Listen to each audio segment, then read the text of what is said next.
तो आपको नव वर्ष की बहुत बहुत शुभकामनाएं। और नव वर्ष की पहली कैबिनेट 6 जनवरी को माननीय मुख्यमंत्री डॉक्टर मोहन यादव जी की अध्यक्षता में आज आयोजित की गई है। और इसमें जो महत्वपूर्ण प्रस्तावों को आज स्वीकृति दी गई है, उनमें 2 प्रस्ताव झिरमिटी मध्यम सिंचाई परियोजना बुरहानपुर जिले की है,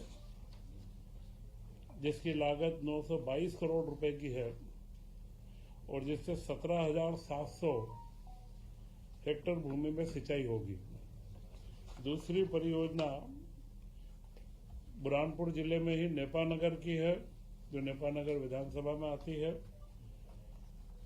इसमें 1676 करोड़ की योजना है और 34,100 हेक्टेयर भूमि में इसकी सिंचाई होगी और 22,600 कृषक परिवारों को इसका लाभ होगा। इन दोनों योजना का महत्वपूर्ण जो परिणाम निकलना है, यह दोनों योजनाएं 2 विधानसभा क्षेत्रों की है और आदिवासी अंचल की है। सारे आदिवासी बंधु इससे लाभान्वित होने वाले हैं। और बुरहानपुर जिला सिंचाई के मामले में मध्य प्रदेश में भी 41वें नंबर के ऊपर है। तो बुरहानपुर जिले में सिंचाई की वृद्धि हो, इसके लिए महत्वपूर्ण योजनाओं की स्वीकृति दी गई है। इसी के साथ में नर्मदा घाटी विकास प्राधिकरण के तहत जो हमें नर्मदा का पानी 2028 तक अब हमें लिफ्ट करना है, उसके लिए जो हमारी परियोजना चल रही है, वे अभी परियोजना प्रारंभ कर दी गई थी। इसमें एक परियोजना है नर्मदा शिप्रा बहुउद्देशीय परियोजना, जिसकी लागत 2489 करोड़ 65 रुपए है। और एक योजना है बदनावर माइक्रो लिफ्ट इरिगेशन योजना, जो 1520.92 करोड़ रुपए की है। इन दोनों योजनाओं को अब Narmada basin project company limited को हस्तांतरित कर दी गई है।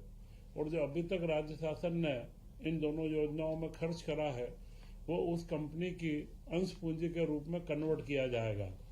इसका लाभ ये होगा कि इसके बाद में इसका मेंटेनेंस और इससे जो रेवेन्यू प्राप्त करना, और वह सारा मॉडल यह कंपनी इसको पूरा मेंटेन करेगी।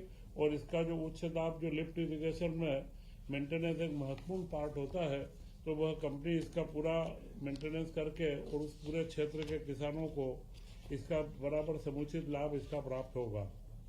इसी के साथ में ग्रामीण सड़क विकास प्राधिकरण का सबसे बड़ा जो कार्य था, इसमें आदिवासी न्याय महाअभियान जो प्रधानमंत्री नरेंद्र मोदी जी का एक सबसे महत्वपूर्ण प्रकल्प है, पीएम जनमन योजना। तो हमारे मध्य प्रदेश में जो हमारे योजनाओं में बेगा, भारिया व सहरिया, इन 3 जनजातियों में 22 जिलों के अंदर निवासरत है, इनके लिए योजना लागू की गई थी।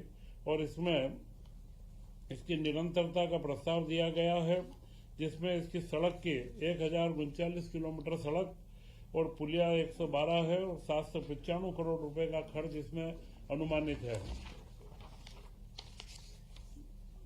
इसी तरह मध्य प्रदेश ग्रामीण सड़क विकास प्राधिकरण की जो वर्तमान योजना चल रही है, उसे अगले 5 साल तक 2026 से 31 तक निरंतरता दी गई है, जिसमें अनुमानित व्यय 17,196 करोड़ रुपए है और करीब करीब 20,000 किलोमीटर की नई सड़कों का निर्माण व 1200 नई पुलों का निर्माण इसके अंदर किया जाएगा। और इसी के साथ में जो इन पुरानी हमारी सारी योजनाएं हैं, मध्य प्रदेश में टोटल प्रधानमंत्री ग्रामीण सड़क में 88,517 करीब किलोमीटर मार्गों का नवीनीकरण भी जो करना, वो उन्नयन करना, इसके लिए इस योजना को 1 अप्रैल 2026 से 31 तक निरंतरता दी गई है, जिसका अगले समय में अनुमानित व्यय 10,000 करोड़ रुपए इसका रहेगा।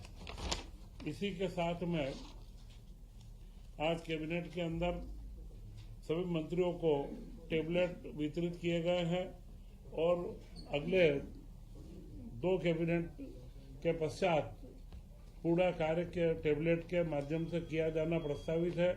और मुझे लगता है कि यह जो प्रयोग है, यह प्रयोग देश के कुछ ही प्रांतों में प्रारंभ हुआ है, उसमें मध्य प्रदेश अग्रणी प्रांत होगा।